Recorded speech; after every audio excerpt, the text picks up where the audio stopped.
স্বরাষ্ট্র সচিব পদে নন্দিনী চক্রবর্তীর নিয়োগকে অবৈধ বলে দাবি করলেন বিরোধী দলনেতা শুভেন্দু অধিকারী।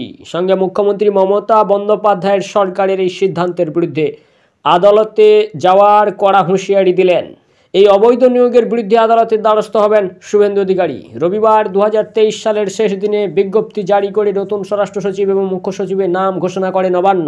অন্যদিকে মুখ্য সচিব হরেকৃষ্ণ দ্বিবেদী অবসর নেওয়ায় তাকে মুখ্যমন্ত্রীর অর্থনৈতিক উপদেষ্টার পদ দেওয়া হয়।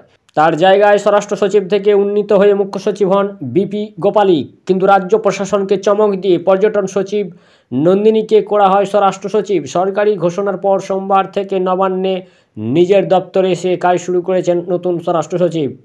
আর তার ঠিক একদিন পরেই বিরোধী দলনেতা শুভেন্দু তার নিয়োগকে সরাসরি অবৈধ বলেছেন। সঙ্গে জানিয়ে দিয়েছেন নন্দিনীর অবৈধ নিয়োগের বিরুদ্ধে তিনি আদালতের দ্বারস্থ হবেন। সাধারণত সরকার কোনো সিদ্ধান্ত ঘোষণা করলে সঙ্গে সঙ্গেই এক্স হ্যান্ডেলে পোস্ট করে নিজের প্রতিবাদের কথা জানিয়ে দেন শুভেন্দু অধিকারী। কিন্তু এক্ষেত্রে নিজের অবস্থান জানাতে খানিকটা বিলম্বই করেছেন তিনি। রবিবার স্বরাষ্ট্র সচিব নিয়োগের 48 ঘন্টা পর নিজের এক্স হ্যান্ডেলে একটি পোস্ট করেছেন নন্দীগ্রামের বিধায়ক। তার ঘনিষ্ঠ একটি সূত্র জানাচ্ছে নন্দিনীকে স্বরাষ্ট্র সচিব পদে নিয়োগের পর বহু আইনগত নথি খতিয়ে দেখেছেন বিরোধী দলনেতা। পাশাপাশি কেন্দ্রীয় সরকারের অধীনে কর্মরত বেশ কিছু আধিকারিকের থেকেও নিয়োগ সংক্রান্ত বিষয় নিয়ে জেনেছেন। তারপরেই প্রস্তুতি নিয়ে এক্স হ্যান্ডেলে প্রতিবাদ করেছেন তিনি। সঙ্গে যাবতীয় তথ্য এবং নথি সংগ্রহ করে আদালতে যাওয়ার প্রস্তুতিও নিয়ে ফেলেছেন শুভেন্দু অধিকারী। নিজের এক্স হ্যান্ডেলে তিনি রাজ্য পুলিশের ভারপ্রাপ্ত ডিজি রাজীব কুমারের নিয়োগ নিয়ে প্রশ্ন তোলার পাশাপাশি স্বরাষ্ট্র সচিবের নিয়োগকে অবৈধ বলেছেন।